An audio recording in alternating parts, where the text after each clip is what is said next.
despite what you may think, even though I really didn't like Phantom Menace, Attack of the Clones, in my opinion, is the worst. Why? Because not only was so little learned from the mistakes of the first film, well, okay, there's a lot less Jar Jar, but this one is just straight out boring. It is dull. It's not very interesting to look at, it's not very interesting to listen to, the stilted acting is still there, the bad writing is still there. There's tons of things in the plot that don't add up, which wouldn't matter if I gave a shit at all what was going on, and I don't. Even Phantom Menace had the advantage that it was spectacularly bad on such a big level. This one is just a boring meh.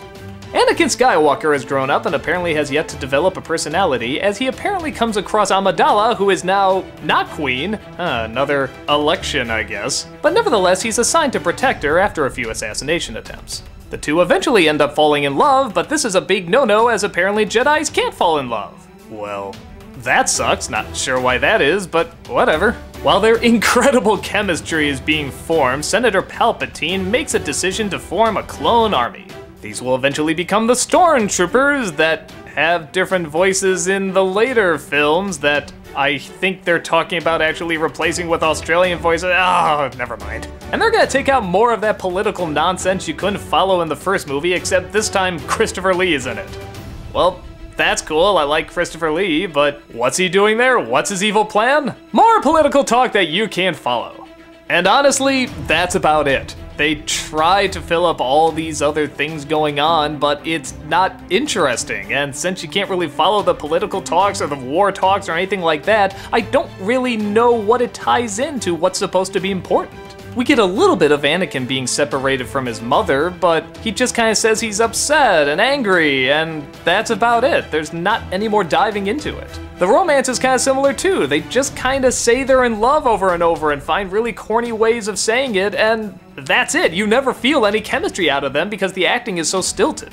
At this point, I was starting to realize it wasn't the actors being chosen that was the problem. Now, don't get me wrong, some of them can actually do okay. Ewan McGregor is actually a pretty good replacement for Obi-Wan. Christopher Lee is always a lot of fun, and of course, Palpatine is always great.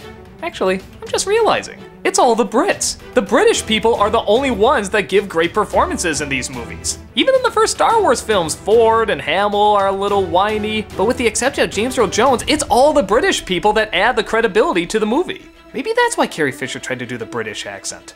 But regardless, what I'm getting to is that unless you have a really good actor, it's hard to make this dialogue sound natural. And you have to put a lot of trust in your director that what you're doing sounds and looks good.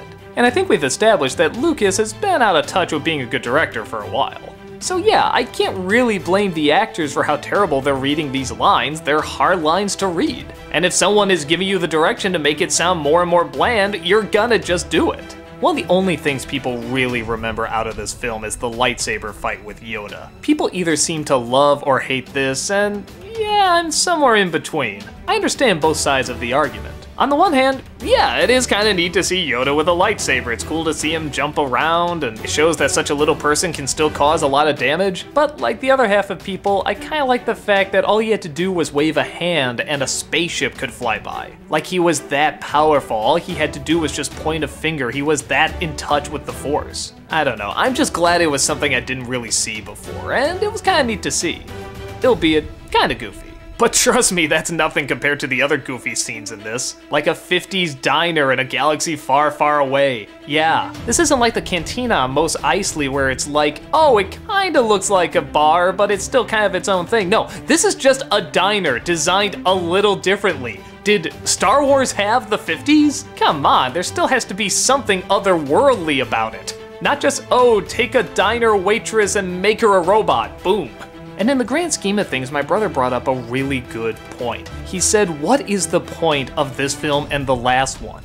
After seeing Revenge of the Sith, I realized there really isn't any. You could just watch Revenge of the Sith and you can figure out everything. That Anakin was in love, that he was emotional, that he wasn't ready to become a Jedi. Everything you needed to know was in that one. These two films were completely pointless. No character is developed, the political talks are impossible to follow and not very interesting. There is no real insight into anything.